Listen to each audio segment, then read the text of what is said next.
Momen langka Ahok dan Anies Baswedan duduk sebelahan hingga foto bersama. Momen langka terjadi saat pemerintah Provinsi Jakarta menggelar malam perayaan Tahun Baru 2025, di mana dua orang mantan gubernur terlihat akrab. Ya, keduanya yakni Basuki Cahayapurnama alias Ahok dan Anies Baswedan. Keduanya terlihat hadir dalam acara yang digelar Pemprov Jakarta itu di Balai Kota Jakarta, Selasa, tanggal 31 Desember tahun 2024. Pantauan Kompas.com di lokasi, mantan gubernur lainnya seperti Sutioso dan Jarod Saiful Hidayat juga hadir.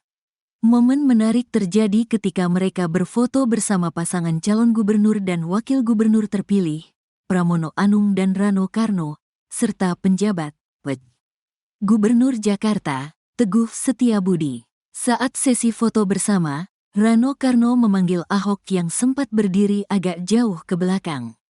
Ahok kemudian bergabung, memilih berdiri di barisan belakang, tepat di depan Pramono dan Sutioso. Di sisi lain, Anies Baswedan tampak memperhatikan momen tersebut dengan senyuman kecil.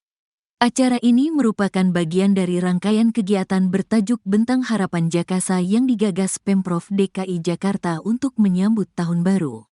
Satu di antara program utama adalah pemasangan kain putih sepanjang 500 meter di Balai Kota dan Monumen Nasional, Monas.